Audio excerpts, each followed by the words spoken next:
दोस्तों पिछले कुछ दिनों से हम देख रहे थे कि भारत एलएसी पर चीन के खिलाफ एक के बाद एक कई बड़े फैसले ले रहा था। साथ ही जिस तरह से भारत डिप्लोमेसी के थ्रू चाइना के ऊपर दबाव बना रहा था उसकी भी हमने काफी तारीफ अपने इस चैनल पर की थी। लेकिन दोस्तों अब चाइना की तरफ से जो खबर निकल कर आ रही है और जो बड़े एक्शन भारत के खिलाफ उसने लिए हैं, यकीनन ये भारत को किलसाने वाले हैं। यही नहीं, ये चाइना की तरफ से लिया गया अब तक का सबसे आक्रामक कदम भी है। और दोस्तों भारत की चाइना के खिलाफ एक बड़ी डिप्लोमेटिक हार भी देखने को मिली है।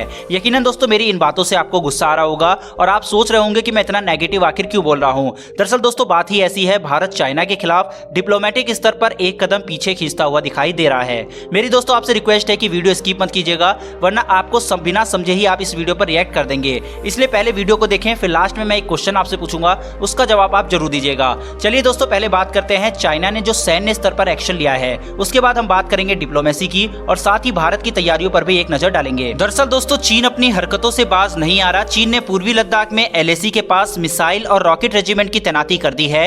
इसके अलावा चीन ने बॉर्डर के पास हाईवे और सड़कों पर भी तेजी से काम कर रहा है। और ये दोस्तों मैं अपने मन से नहीं कह रहा, आप स्क्रीन पर आज तक और इंडिया टुडे के आर्टिकल भी देख सकते हैं। और ये कोई पुराना आर्टिकल नहीं है, ये न्यूज कल ही सामने आई है, इस पर आप डेट भी देख सकते हैं। बताया जा रहा है कि चीन की सेना पूर्वी लद्दाख के सामने अक्साई चीन इलाके में नए हाईवे बना रहा है। इससे उसकी कनेक्टिविटी मजबूत होगी और एलएसी पर वो तेजी से हथियारों और सेना सहित इसके जरिए पहुंच सकता है।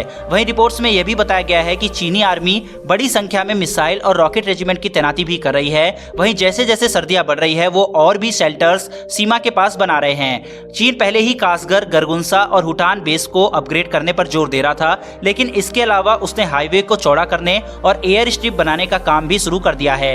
वहीं यह भी बताया गया है कि अब चीन ने पूर्वी लद्दाख में एलएसी पर तिब्बत के सैनिकों की तैनाती बढ़ा दी है। ऐसा इसलिए किया गया है क्योंकि उस इलाके में चीन के सैनिकों के लिए रहना मुश्किल होता है और उनकी तबीयत अक्सर इन इलाकों में खराब हो जाती है। यहाँ तक कि सर्दी की वजह से कई चीनी सैनिक और उनके कमांडर मारे तक गए हैं। इंडिया टुडे में छपे आर्टिकल के अकॉर्डिंग पिछले साल की तुलना में चीन इस साल मजबूत हुआ है, क्योंकि अब उसके पास पहले से ज्यादा बेहतर शेल्टर और रोड कनेक्टिविटी है। वहीं उसने तिब्बत इलाके में रॉकेट और मिसाइल रेजिमेंट की तैनाती भी बढ़ा दी है, जिसे चीन की पीपल्स लिबरेशन आर्मी की ओर से कंट्रोल किया जा रहा है। इसके अलावा सर्विलेंस के लिए चीन ने ड्रोन की संख्या भी बढ़ा दी है। इससे पहले चीन ने अपने बॉम्बर्स को भी सक्रिय कर दिया था।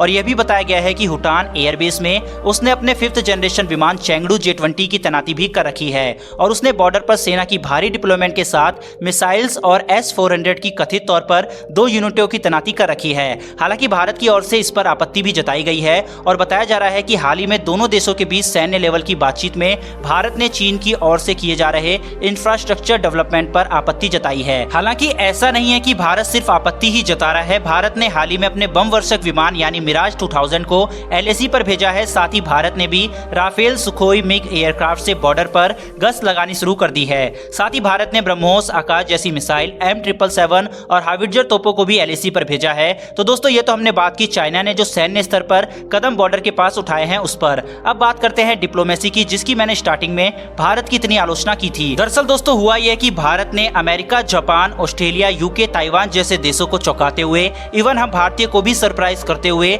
इंडिया ने रिसेंटली रसिया के साथ मिलकर ओपनली सपोर्ट कर दिया है चाइना के विंटर ओलंपिक 2022 का। दोस्तों चाइना के इसी विंटर ओलंपिक का बॉयकॉट करने की बात यूएस कर रहा था डिप्लोमेटिकली, ऑस्ट्रेलिया भी बॉयकॉट करने के लिए कह रहा था और यूके भी डिप्लोमेटिकली इसे बॉयकॉट करने की बात कर रहा था। लेकिन भारत ने इन ओलंपिक का ओपनली सपोर्ट करते हुए इंडिया ने एक रिटर्न डिक्लेरेशन दे दिया, यानी कि साइन कर दिया कि भारत इसका सपोर्ट करेगा। दोस्तों एक तरफ एलएसी पर जिस तरह के हालात बस से बदतर बनते जा रहे हैं, ऐसे में भारत ने यह कदम उठाकर सबको सरप्राइज कर दिया है। और दोस्तों इसका फायदा चीन अब जमकर उठाने लगा है। दोस्तों चीन अपने ग्लोबल प्रोपेगेंडा में इस बात का यूज भी करने लगा है। एग्जांपल के तौर पर आप ग्लोबल टाइम्स का आर्टिकल स्क्रीन पर देख सकते हैं, जिसमें वो लिखता है कि इंडिया जिस तरीके से ओपनली सपोर्ट कर रहा है बीजिंग विंटर ओलंपिक का, उससे यह बात तो क्लियर होती है कि इंडिया एक न्यूट्रल अलाई अमेरिका का नहीं है। दोस्तों चीन इसको इस तरह से दिखा रहा है क्योंकि भारत ने चीन का सपोर्ट किया है तो अमेरिका कभी भी भारत का ट्रस्ट नहीं कर पाएगा। यानी कि चीन भारत के इस गेस्चर का इस्तेमाल भारत और अमेरिका के बीच दरार डालने के लिए कर रहा है। दोस्तों भारत ने चीन का सपोर्ट चाइना, रशिया, इंडिया के विदेश मंत्री की 18वीं मीटिंग के दौरान किया है और जिसने विश्व को चौंका दिया है। क्योंकि दोस्तों रिश्ते तो भारत के पाकिस्तान से भी खराब है, लेकिन भारत ने पाकिस्तान से ट्रेड, स्पोर्ट्स, एंटरटेनमेंट सब बंद कर रखा है। लेकिन चाइना के साथ यहाँ भारत डिप्लोमेटिकली थोड़ा वीक दिखाई दे रहा है।